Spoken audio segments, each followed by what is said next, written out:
எல்லோருக்கும் வணக்கம்.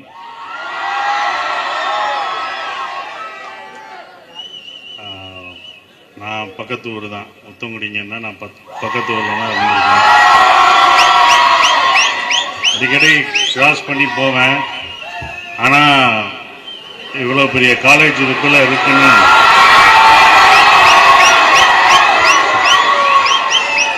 இவ்வளோ பெரிய காலேஜ், ஊருக்குள்ளே ஒரு காலேஜ், அப்படிதான் ரொம்ப சந்தோஷமாக இருக்குது. இப்படி ஒரு காலேஜ் நான் கேள்விப்பட்டிருக்கேன். ஏன்னா நான் உள்ளே வர்றதுக்கான எங்களுக்கு வாய்ப்பு கிடையாது. அதை கிராஸ் பண்ணும்போது அப்போ நான் வண்டியில் போகும்போது பார்க்குறது, அப்போ ஹாஸ்டல் இருக்கும், பாய்ஸ் ஹாஸ்டல் அங்கே ஒரு பழைய பில்டிங்கில் இருந்தது, அது பார்த்தது உண்டு. இப்போ உள்ளே வரும்போது தான் இவ்வளோ காலேஜ் என்னப்பா மதுரைக்குள்ளே மறைச்சி வச்சுருக்காங்க அப்படின்ற மாதிரி தான். ஏன்னா கேள்விப்பட்டிருக்கோம் இப்படி ஒரு காலேஜ் இருக்குன்ட்டு. பொதுவாக கல்லூரிகளுக்கு போனால் நிறையா பேசணும், நான் பேசலாம் மாட்டேன் அப்படின்ற ஒரு விஷயம்னால எங்கேயும் போகிறதில்ல. ஏன்னா நிறையா புத்திமதி சொல்லணும், நிறைய அட்வைஸ் சொல்லணும், வாங்க வளரணும் அப்படின்லாம் சொல்லணும்.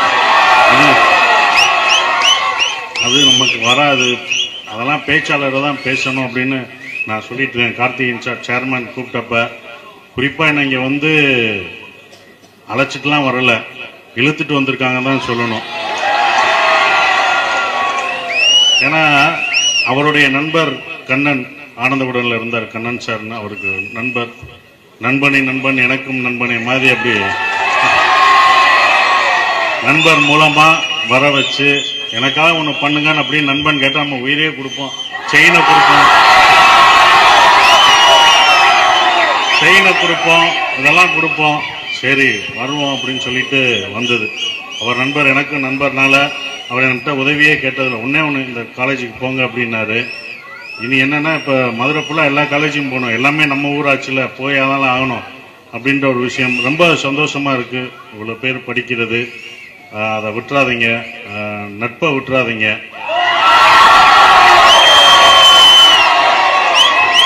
நான் சொல்லுவேன், நட்புக்கு ரொம்ப நான் இது கொடுப்பேன். அது என் படத்திலே வரும், குத்துனது செத்தா கூட சொல்லக்கூடாதுன்னு, குத்துன அன்பா தான் செத்தா கூட சொல்லக்கூடாதுன்னு. ஸோ அது மட்டும் இல்லை, நம்ம இப்பயும் நமக்குள்ள ஒரு என்னோட படங்கள் அங்கேயே சொல்லிட்டு போயிடுவோம். எதுவுமே வந்து வெறும் ப்ரீச்சிங்காக சொன்னால் யாரும் கேட்க மாட்டாங்க. அது ஒரு என்டர்டெயின்மெண்ட்டாக நம்ம சொல்லணும். ஒரு சிரிக்க வச்சு, நல்லா சிந்திக்க வச்சு, சிரிக்க வைக்கிறதோட சிந்திக்கவும் வைக்கணும். அப்படிதான் நான் அயோத்தின்னு ஒரு படம் பண்ணேன், அது எனக்கு மறக்க முடியாத ஹியூமனிட்டி, அது மனிதம் பேசுற ஒரு இது. நம்ம மதங்கள் கடந்து, ஜாதிகள் கடந்து நம்ம வந்து யாரு நம்ம தெரிஞ்சவங்களுக்கு மட்டும் உதவக்கூடாது, தெரியாதவங்களுக்கும் உதவணும் அப்படிங்கிற ஒரு கருத்து உள்ள அந்த படம் தான். அது எனக்கு உடனே இன்ஸ்பயர் ஆச்சு, இந்த படம் பண்ணணும், நடிக்கணும் அப்படின்னு சொல்லி தான் நான் அந்த படம் நடித்தேன். அது விழாவில் நல்ல இதாச்சு, எல்லாருக்கும் போய் சேர்ந்தது. அந்த மனிதம் நமக்குள்ள என்னைக்கும் இருக்கணும். அந்த மனிதம் தான் நம்ம வந்து கடைசி வரைக்கும் நம்ம தெரிஞ்சவங்களுக்கு உதவுறதோட நம்ம தெரியாதவங்களுக்கு உதவுறதா ஒரு சிறப்பான ஒரு விஷயம். மறுபடியும் நான் அட்வைஸ் பண்ணவில்லை, அதெல்லாம் சொல்ல வந்திருக்கேன். இதெல்லாம் நம் எதுவுமே அனுபவம் தான். நம்ம வந்து பகிர்ந்துக்கிறது எல்லா விஷயத்தையும் அனுபவத்தில் தான் பகிர்ந்துக்கிறோம். ரொம்ப சந்தோஷமா இருக்கு. அந்த ஆண் நம்மளுக்கு ரொம்ப நன்றி. அவன் அவ்வளவு தூரம் நடந்து கூழாங்கல் ரொம்ப சந்தோஷமா இருந்தது. அந்த சம்பள சுத்தனவர்களுக்கும் நன்றி. கொஞ்சம் பயமா இருந்துச்சு, நல்ல போட்டு வரோன்ட்டு நல்லா இருந்தது. ரொம்ப சந்தோஷமா இருந்தது. படிச்சு நல்லா நீங்க எல்லாம் வரணும். ஸோ இப்போ நான் வந்தது என்னன்னா, உங்களெல்லாம் வந்து ஊக்குவிக்கிறதுக்கு தான், உங்களை என்கரேஜ் பண்றதுக்கு தான் நான் வந்து நிற்கிறது. ஏன் அவங்கெல்லாம் எங்களெல்லாம் கூப்பிட்டு வர்றாங்கன்னா, இந்த மாதிரி நீங்களும் நாளைக்கு வந்து நிற்கணும், பெரிய ஆளாக வந்து நிற்கணும் அப்படின்ற ஒரு இதுதான் எங்களெல்லாம் கூப்பிட்டு வர்றாங்க. அந்த எனர்ஜியை உங்களுக்கு கொடுக்கணும். நீங்கள் நிற்கிறோம்னா நானும் எல்லாருமே ஒரு விதத்தில் கஷ்டப்பட்டு தான் வருவோம். எல்லாரும் அந்த கஷ்டத்தெல்லாம் மறந்துடும். நம்ம ஜெயிக்கணும், முன்னேறணுன்ற ஒரு குறிக்கோளில் தான் இருக்கணும். ஸோ ரொம்ப சிறப்பாக இருந்தது இந்த காலேஜ். இது நான் இன்னும் சுற்றி பார்க்குறேன் உங்கள் கல்லூரியை. கண்டிப்பாக துறைகள் நிலைகள் எது இருந்தாலும் உடனே சொல்லிட்டு போயிடுவேன். துறைகள் இருந்தாலும் இருக்கிறாங்க. ஹாஸ்டல் நீங்க எதுக்கு, நீங்க எங்கேயே ஹாஸ்டல் தானே, ரொம்ப சந்தோஷம். நானும் போர்டிங் ஸ்கூல்ல தான் படித்தேன். செயின்ட் பீட்டர்ஸ் ஸ்கூல்ல போர்டிங் ஸ்கூல் 5th இருந்து 12th வரைக்கும். அது என் படத்துல தான் அதான் நட்பு பிரதிபலிக்குது. ஏன்னா போர்டிங்ல இருக்கும்போது தான் எல்லாமே வந்து சகோதரர்கள் சகோதரியா படிப்போம். நமக்குள்ள மதம் ஜாதி எதுவுமே இருக்காத ஒரு விஷயம் அந்த போர்டிங் ஸ்கூல் நமக்கு அப்படி கற்றுக் கொடுக்கும். அதுதான் எனக்கும் கற்றுக் கொடுத்தது. அந்த நட்பு தான் என்னோட சின்ன வயசுல பல நண்பர்கள் தான் இப்பயும் நமக்கு இருக்காங்க. அந்த நண்பர்கள் தான். ஏன்னா ஒன்னா பழகிருப்போம், ஒன்னா வாழ்ந்திருப்போம். நம்ம குடும்பத்தோட வாழ்ந்ததை விட அவங்களோட நம்ம வாழ்ந்த ஒரு விஷயம் மறக்க முடியாத ஒரு மகிழ்ச்சியான ஒரு விஷயம், மறக்க முடியாத ஒரு விஷயமா அது இருக்கும். ஸோ இங்கே வந்த எல்லாருக்கும் என்னுடைய நன்றியும் வாழ்த்துக்களையும் தெரிவிச்சுக்கிறேன். படிச்சு நல்லா வாங்கடா தம்பிகளா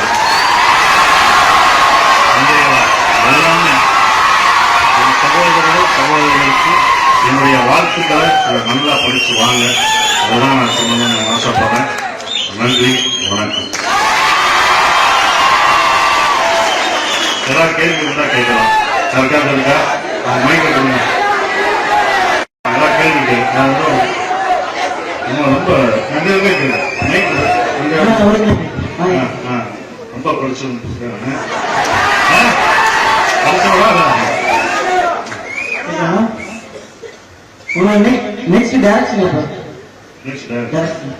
இந்த வருஷம் அது மதுரையில தான்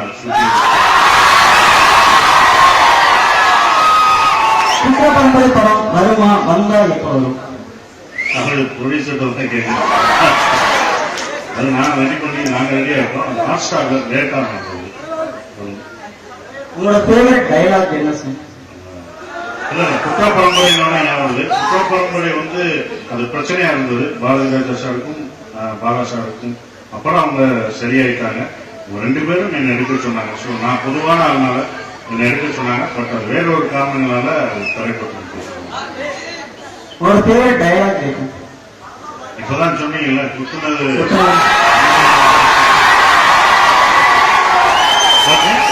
எனக்கு வந்து ஒரு கேள்வி. ஏன்னா அயோத்தி மூவி வந்து எனக்கு ரொம்ப எமோஷனலா கனெக்ட் ஆன ஒரு படம். அதுல இந்த சீன் எடுக்கும்போது என்னால ரொம்ப ஆக்ட் பண்ணவே முடியல. ரொம்ப எமோஷனலா நீங்க உணர்ந்தது எந்த சீன்?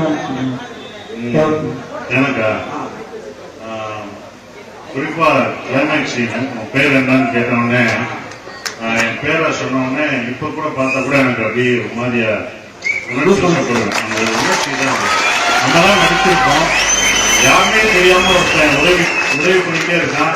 அது மக்களுக்கும் தெரியும். பேர் நம்ம கேட்கவே இல்லையா அப்படின்னு ஆடியன்ஸுக்கும் தெரியும். அது பார்க்கும்போது எனக்கு இருந்தது. ரெண்டாவது அந்த படம் பண்ண பிறகு எனக்கு என்ன தோணுன்னா, இப்ப நம்மளே அறியாம என்ன அறியாம அந்த படம் பண்ணணும். ஏன்னா ஆம்புலன்ஸ் ஓட்டிட்டு தான் இருக்கு அந்த படம் ஃபுல்லா. இப்ப ஆம்புலன்ஸை பார்த்தாலே எனக்கு இன்னும் ஒரு அவங்க போறவங்க நல்லா இருக்கணும், அந்த ஆத்மா உயிரோட இருக்கணும்னு வேண்டிக்கிறேன்.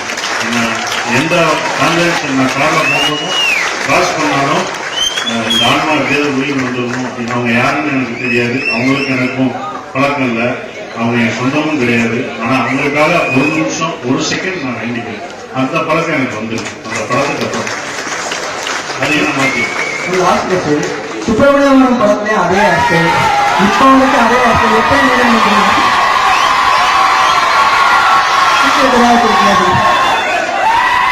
மதுரையில அடுத்து சுப்பிரமணிய படம் கிடையாது.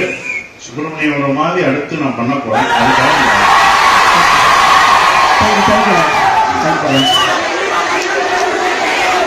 என்ன கேட்கல ரொம்ப நாள் பிடிச்சிருக்கு. என்ன நம்ம சிரிப்பு படத்தோட சொல்லிட்டேன். அது என்னோட சிரிப்பே இல்லப்பா. நம்ம நாராயணன் தான் கூப்பிட்டு வரணும். அந்த படத்துல அவர் பண்ண நிஜமாவே அப்படிதான் சிரிப்பாரு. அதை பார்த்து நான் பண்ணேன்.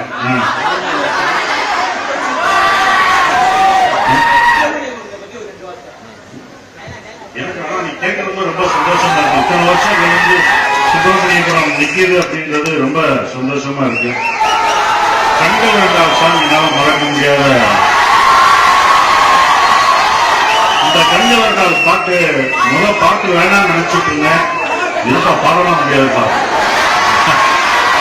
அப்ப கொலை பண்ண சீன் நல்லா இருந்துச்சுன்னா உங்களை குத்தி காமிச்சிருக்கியா. அதனால இந்த பாட்டு என்னன்னா இங்கே மட்டும் இல்ல, தமிழ்நாட்டுல மட்டும் இல்ல, நான் கேரளா போகும்போதும் கேரளாலையும் அந்த பாட்டு வந்து ரொம்ப ரொம்ப நேசிக்கப்பட்ட ஒரு பாட்டு, ரொம்ப பிரபலமடைஞ்ச பாட்டா இருந்தது. ஸோ அது மறக்காது. ரெண்டாவது அந்த கிளைமேக்ஸ் சீன் எனக்கு ரொம்ப பிடிச்சது. இதுதான் சுப்பிரமணிய இந்த பாட்டு பாடுறது, டான்ஸ் ஆடுறது, அந்த மாதிரி தப்பான வார்த்தைகள்லாம் இங்க தொடர்பு இருக்கக்கூடாது. அந்த கேம்பஸ்ல பாடுறது, விசில் அடிக்கிறது,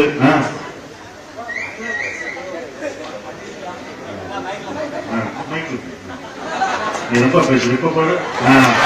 பயம் இருக்குல்ல, அப்ப எங்களுக்கு எப்படி இருக்கும்? அனுராக் காய்ச்சிய போல ஒரு படம் இருக்குமா, பண்ணுவீங்களா அப்படின்னு. இல்ல இருந்தது, அது கொஞ்சம் தள்ளி போயிடுச்சு. அதான் குற்ற பரம்பரையில நான் ஹாட் ஸ்டாருக்கு பண்ற மாதிரி இருந்தது. அதுல அனுராக் சார் ஒரு கேரக்டர் நான் வச்சிருந்தேன். அவரை போய் பார்த்து பேசி, நீங்க போட்டோலாம் பார்த்துருப்பீங்க. அவர் என்கிட்ட கதையெல்லாம் கேட்கல, உங்க படத்துக்கு நான் கதையே கேட்க மாட்டேன், நடிக்க வர்றேன் அப்படின்னு சொன்னாரு. அது நடிக்கிற மாதிரி இருந்தது என்னோட டைரக்ஷன்ல. அடுத்து என்னோட டைரக்ஷன் கண்டிப்பா அவர் நடிப்பார்.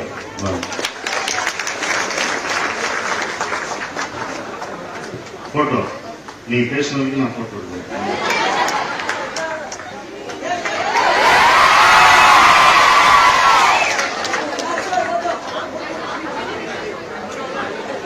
ஓகே, எல்லாம் அவங்க தான் கேட்கணும்.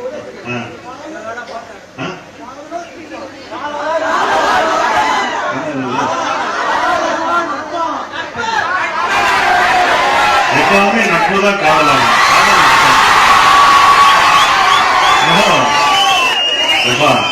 எல்லாரையும் சேர்த்து பேசுறீங்க போது படிக்கணும் சார். அப்பெல்லாம் இப்பெல்லாம் உங்களுக்கு அட்வைஸ் சொல்லிட்டு இருக்கேன். அதெல்லாம் படம், இது பாடம், ரெண்டுக்கும் வித்தியாசம் இருக்கு. அதனால எல்லாரும் நல்லா இது பண்ணுங்க. ஆசிரியர்கள் அனைவருக்கும் என்னுடைய நன்றியை தெரிவிச்சுக்கிறேன். ஏன்னா இதெல்லாம் ஆர்கனைஸ் பண்றது சாதாரண விஷயம். இதுக்காக பணியாற்றிய ஆசிரியர்களுக்கும் என்னுடைய நன்றியும் வணக்கத்தையும் தெரிவிச்சுக்கிறேன். நன்றி, வணக்கம்.